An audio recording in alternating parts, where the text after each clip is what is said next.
आपण इथं fry pan घेतलाय. इथं दुधी भोपळा आपण कापून घेतलाय, लांब लांब फोडी केल्यात, तो टाकून घेऊया. उभा चिरलेला कांदा आहे, तो पण टाकून घेऊ. एक टोमॅटो उभा चिरलेला आहे, तो पण टाकून घेऊ. इथं मी लसूण ठेचून उभा कापून घेतलाय. मिरच्या पण अशा मध्ये कापून घेतल्यात, एका मिरचीचे 2 भाग केलेत. कोथिंबीरची देठ आहेत, त्यामध्ये 1 चमचा जिरं, मिरची पावडर टाकली आपण तिखटवाली, थोडीशी हळद, थोडीशी धनिया पावडर, किचन किंग मसाला घेतलाय. तुमच्याकडे नसेल तर गरम मसाला वापरा. चवीनुसार मीठ, त्यामध्ये ओतणार आहे थोडंसं तेल, त्यावर झाकण ठेवून घेणार आहे.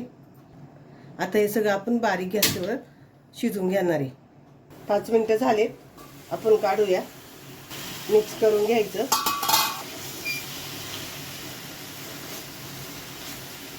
परत एकदा झाकण ठेवून घेऊ.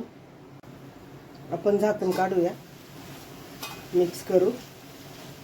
आता याला पाणी सुटायला लागले, बऱ्यापैकी पाणी सुटायला लागले. याच्यावर आपण परत झाकण ठेवूया आणि आता आपण गॅस मिडियम करूया. मिडियम गॅसवर आता शिजवून घेऊ. आपण झाकण काढूया, परतून घेऊया. परत एकदा छान मिक्स करून घ्यायचं सगळीकडून. इथं सगळं आपलं मऊ झाले शिजून छान. तर यामध्ये आपण थोडंसं पाणी ओतणार आहे, अगदी थोडं, 1 कपभर गरम पाणी होता. परत एकदा मिक्स करून घेऊ आणि झाकण ठेवूया. मिडियम गॅसवर शिजून घेऊ. परत झाकण खोलून बघूया, मिक्स करू.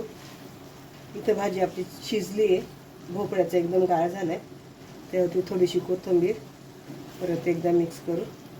तुम्हाला याच्यात थोडी ग्रेव्ही पाहिजे असेल तर थोडंसं जास्त पाणी टाका. सुकी पाहिजे असेल तर अगदी अर्धा कपात आपली छान शिजून होते. तर आपली भाजी तयार.